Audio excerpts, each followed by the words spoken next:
సువార్త 9వ అధ్యాయం 17వ అధ్యాయం 9వ వచనం నుంచి 19వ వచనం నుండి 19వ వచనం వరకు ఇలా మాట్లాడుతున్నాను. నేను వారి కొరకు ప్రార్థన చేస్తున్నాను, లోకం కొరకు ప్రార్థన చేయడం లేదు. నీవు నాకు అనుగ్రహించిన వారు నీ వారైన వారి కొరకే ప్రార్థన చేస్తున్నాను. నావన్నీ నీవి, నీవి నావి. వారి ముందు నేను మహిమపరచబడి ఉన్నాను. నేనెక్కడో లోకంలో ఉన్నాను, కానీ మీరు లోకంలో ఉన్నారు. నేను నీ వద్దకు వస్తున్నాను. పరిశుద్ధుడైన తండ్రి, మనం ఏకమై ఉన్నలాగున వారును ఏకమై లేనట్లు నీవు నాకు అనుగ్రహించిన నీ నామమందు వారిని కాపాడను.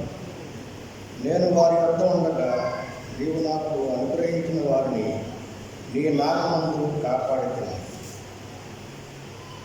నేను వారిని భద్రపరచుకుని కనుక లేఖనము నెరవేరినట్లు నాశనపుత్రుడు తప్ప వారిలో మరి ఎవడను రక్షించలేదు. అప్పుడు నేను నీ వద్దకు వచ్చున్నాను.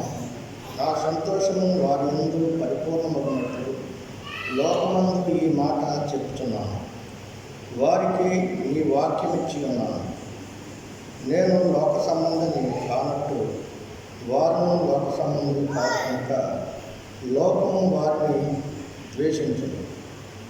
నీవు లోకములో నుండి వారిని తీసుకొని పొమ్మని నేను ప్రార్థించట్లేదు, కానీ దుష్టు నుండి వారిని కాపాడమని ప్రార్థించున్నాను.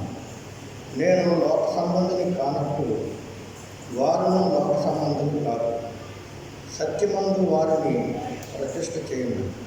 నీ వాక్యము సత్యము.